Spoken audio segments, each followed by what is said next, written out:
coronavirus, pandémie, épidémie, confinement, isolement, quarantaine. Voici des mots qui meublent l'actualité mondiale depuis presque 5 mois. Mesdames et messieurs, la maladie à coronavirus au 30 mars 2020 a causé plus de 35 000 décès à travers le monde. Le gouvernement ivoirien, pour freiner la propagation de la maladie à coronavirus, a pris des mesures dites barrières. Ce sont des habitudes de comportement et d'hygiène à adopter pour nous protéger et protéger les autres. Fidèle à son engagement de demeurer pour la vie le partenaire privilégié des employeurs et des travailleurs du secteur privé, la CNPS consacre ce numéro spécial de son magazine à la sensibilisation de la population sur le Covid-19. Plus d'informations avec Dr Konoumi Alexis, il est le chef du service médical de la CNPS. Docteur, qu'est-ce qu'un virus? C'est un micro-organisme qui a cette faculté d'entraîner la maladie chez une personne contaminée. Et les coronavirus, ce sont des familles de virus qui peuvent toucher à la fois les hommes et les animaux. À présent, nous en savons un peu plus sur le coronavirus. Docteur, est-il possible de ne pas contracter cette maladie? Le mode de transmission de cette affection, c'est l'homme qui constitue le réservoir et le vecteur. Alors, pour éviter d'être contaminé, il faut déjà limiter ses déplacements et surtout respecter les gestes barrières. Alors, les gestes barrières, déjà, il faut se laver régulièrement les mains avec de l'eau et du savon ou à défaut, utiliser une solution hydroalcoolique. Il faut également tousser ou éternuer en utilisant un mouchoir à usage unique, puis le jeter dans une poubelle. Ou, si nous n'avons pas de mouchoir à usage unique, tousser ou éternuer dans le pli du coude, de cette façon.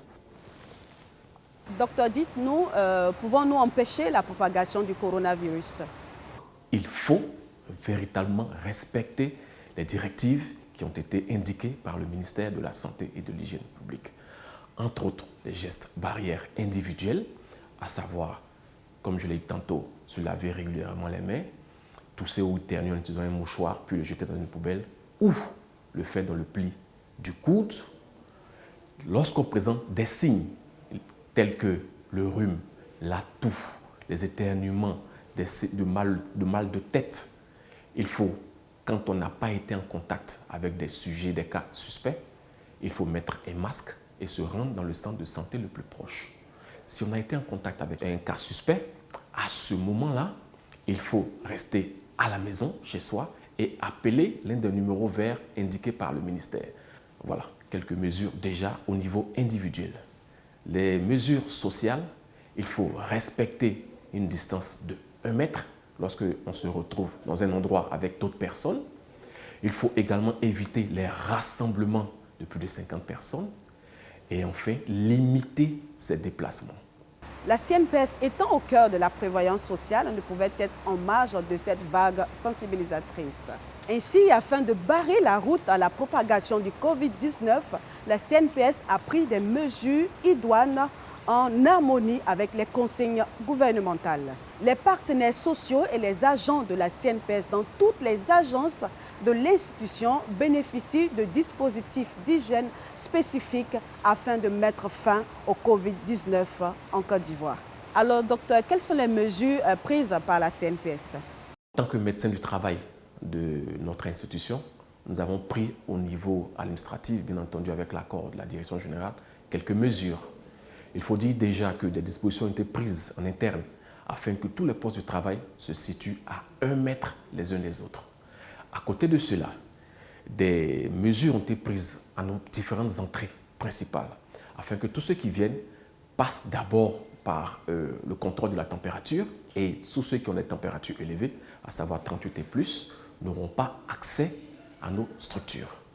Dès qu'on passe ce contrôle thermique, il y a le lavage systématique des mains à l'eau et au savon ou avec une solution hydroalcoolique. Par la suite, nos assurés se retrouvent dans une salle d'accueil où des dispositions ont également été prises, à savoir les mettre à 1 mètre l'un de l'autre, entre assurés et aussi à 1 mètre des agents de la CNPS qui les reçoivent au pré-accueil ou à l'accueil. Et nous faisons en sorte qu'il n'y ait pas plus de 50 personnes dans nos salles d'accueil, en tenant bien entendu compte de la capacité de chaque salle d'accueil. Au niveau toujours administratif, pour nos agents, nous avons identifié certains d'entre eux qui pourraient présenter une certaine fragilité en termes de santé. Et ces agents ont bénéficié d'un repos exceptionnel d'une durée de 15 jours qui sera renouvelable vu l'évolution de la situation sanitaire au niveau de notre pays. Il s'agit entre autres des femmes enceintes, il s'agit également des femmes allaitantes, pas tant pour la femme, mais surtout pour les enfants dont elles ont en charge. Et enfin, des agents qui souffrent d'affections chroniques. Nous avons tenu compte de l'âge. Voilà un peu quelques éléments que nous avons pris en compte afin de garantir la santé et la sécurité de notre personnel, mais également des usagers que nous recevons dans le cadre des prestations sociales. À cela, nous avons apposé des affiches concernant toutes les mesures barrières qui ont été édictées par le ministère de la Santé dans toutes nos structures, aux entrées, mais également dans les salles qui reçoivent le maximum de nos assurés et de nos agents. En ce qui concerne nos ascenseurs, certains ascenseurs ne pourront prendre seulement qu'une seule personne, certains autres ne prendront que 2 personnes, et enfin, les plus grands prendront au maximum 3 personnes, bien entendu, chaque personne regardant une face différente. Alors, une tournée a été effectuée dans toutes nos agences à l'effet de mettre à disposition les moyens, à savoir les kits sanitaires, mais également de pouvoir outiller chaque comité de veille dans cette structure-là afin de veiller au respect scrupuleux des dispositions qui ont été prises par la direction générale et par le service médical. Docteur, avec le service de nettoyage, y a-t-il des dispositions particulières? Il faut dire que toutes ces mesures sont chapeautées par le comité de veille sanitaire qui est présidé par le directeur général adjoint chargé de l'administration et des finances, en la personne de M. Silué Jacques. C'est un comité composé de 11 membres qui prend en compte pratiquement toutes les structures, tous les départements de la CNPS. Ce comité également a eu des entretiens avec les lavandiers afin de renforcer le nettoyage des parties communes, les poignées de porte, les cages d'ascenseur, les escaliers, les toilettes, et également avec le service de sécurité à l'effet de s'assurer du respect des dispositions qui ont été prises à nos différentes entrées. Merci docteur. À présent, je vous demande de suivre avec nous une vidéo réalisée sur les mesures essentielles pour lutter contre la maladie à coronavirus.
Docteur, nous sommes pratiquement à la fin de notre émission. Avez-vous des recommandations particulières sur la maladie à coronavirus?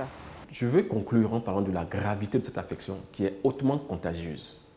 Donc pour cette raison, il est bon que tous, les plus jeunes, les moins jeunes, les plus âgés, prennent conscience qu'il faut respecter les différentes mesures édictées par le ministère de la Santé, à savoir le lavage régulier des mains à l'eau et au savon, ou à défaut avec une solution hydroalcoolique, tousser ou éternuer dans un mouchoir à usage unique, le jeter dans une poubelle, ou dans le pli du coude.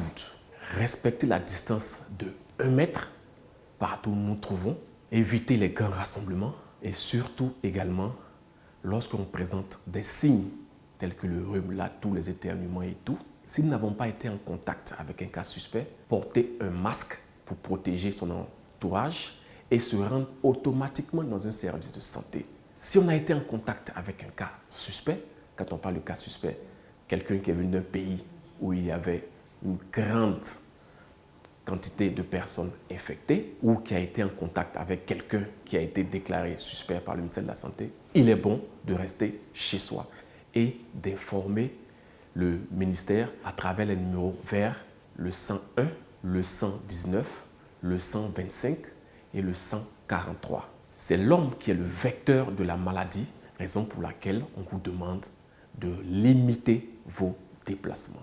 Merci, docteur. Nous vous invitons à suivre scrupuleusement les consignes du gouvernement pour faire barrière à la propagation de cette épidémie.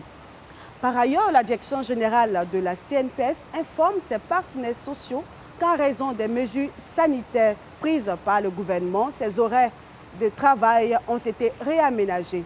L'ouverture est fixée pour 8h30 et la fermeture pour 13h. Elle invite toutefois ses partenaires sociaux à limiter les déplacements à ses services qu'en situation de stricte nécessité et à privilégier l'utilisation de sa plateforme ICNPS.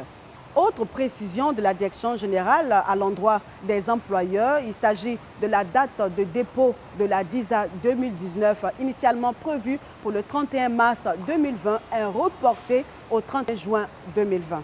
Merci à vous de nous rester fidèles. Portez-vous bien et retrouvez-nous sur la page Facebook IPS CNPS Côte d'Ivoire et sur la chaîne YouTube IPS CNPS Côte d'Ivoire. À bientôt.